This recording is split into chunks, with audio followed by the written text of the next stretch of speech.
O Livro dos Espíritos, de Allan Kardec. Introdução ao estudo da doutrina espírita.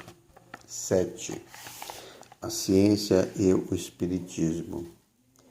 A oposição das corporações científicas é, para muita gente, senão uma prova, pelo menos uma forte presunção contrária. Não somos dos que levantam a voz contra os sábios, pois não queremos dar motivo a nos chamarem de estouvados. Temo-los, pelo contrário, em grande estima e ficaríamos muito honrados se fôssemos contado entre eles. Entretanto, sua opinião não poderia representar em todas as circunstâncias um julgamento irrevogável.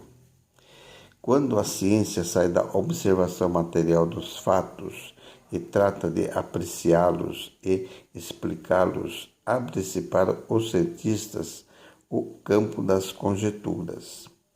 Cada um constrói o seu sistemazinho, que deseja fazer prevalecer e sustenta encarniçadamente. Não vemos diariamente as opiniões mais contraditórias serem preconizadas e rejeitadas, repelidas como erros absurdos e depois proclamadas como verdades incontestáveis?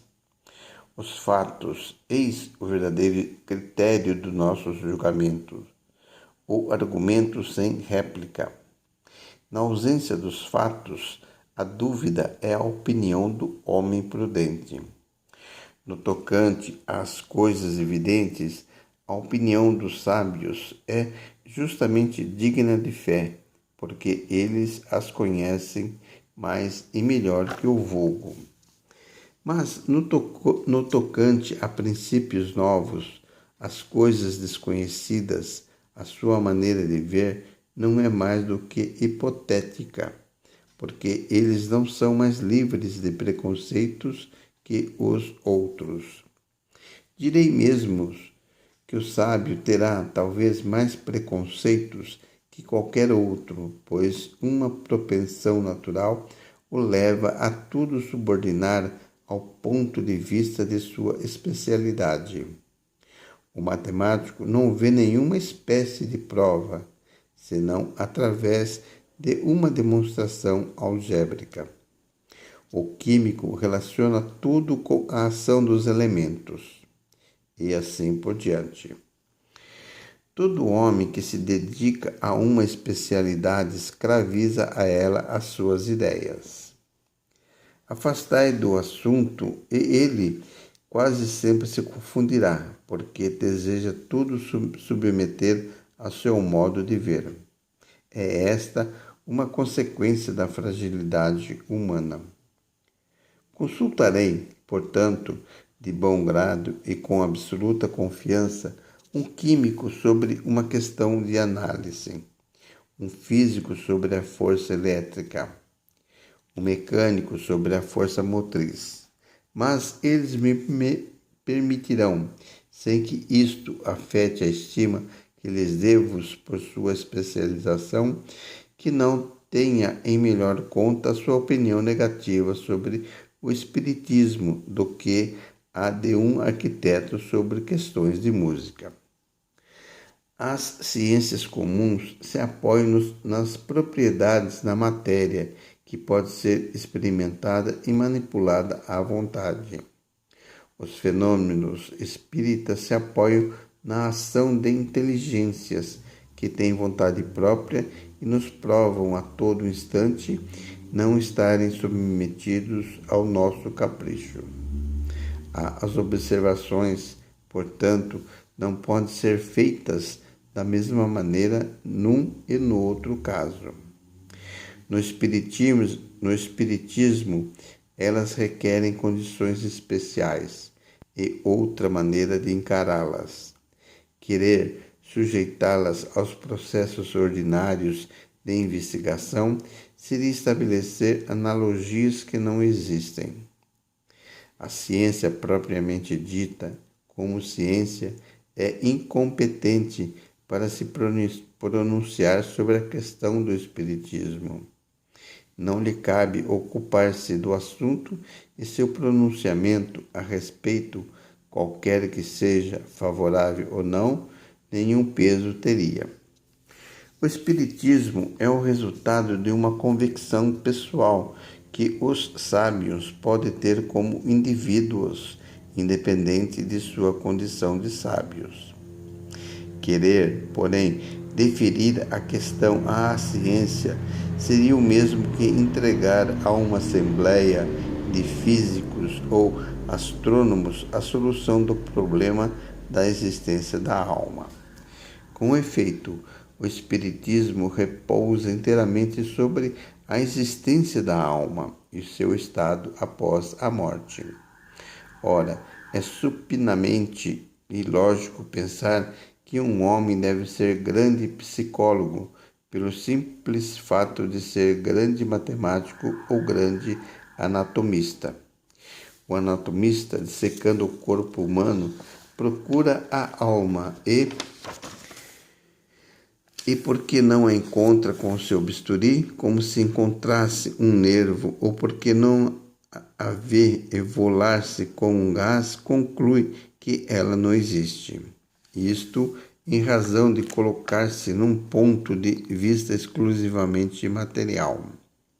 Segue-se daí que ele esteja com a razão contra a opinião universal? Não. Vê-se, portanto, que o espiritismo não é da alçada da ciência. Quando as crenças espíritas estiverem vulgarizadas, quando forem aceitas pelas massas, o que, a julgar pela rapidez com que se propagam, não estaria muito longe, dar-se-á com elas o que se tem dado com todas as ideias novas que encontram oposição. Os sábios se renderão à evidência. Eles aceitarão individualmente pela força das circunstâncias.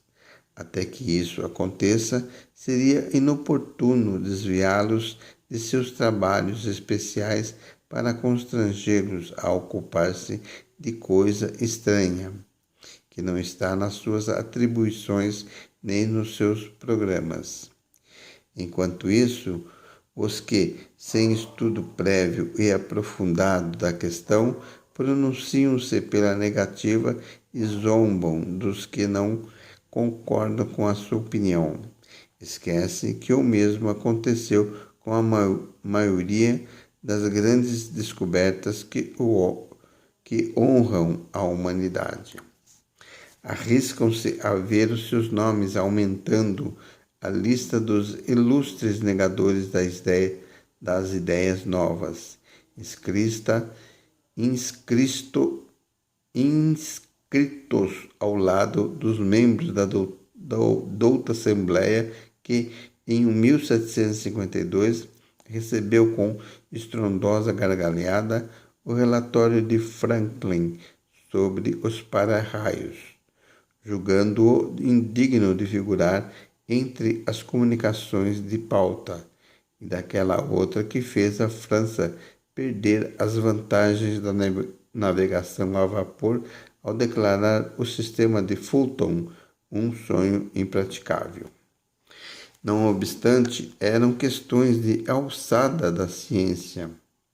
Se essas assembleias, que contavam com os maiores sábios do mundo, só tiveram zombaria e sarcasmo para as ideias que ainda não compreendiam e que, alguns anos mais tarde, deviam revolucionar a ciência, os costumes e a indústria, como esperar que uma questão estranha aos seus trabalhos possam ser melhor aceita?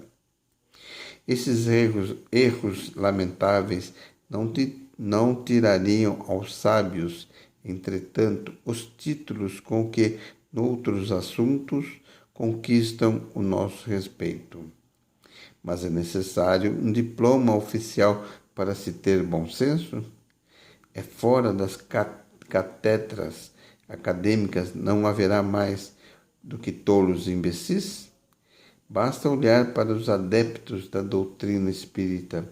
para se ver se entre eles só existem ignorantes e se o número imenso de homens de mérito que a abraçaram permite que a releguemos ao rol das simples crendices.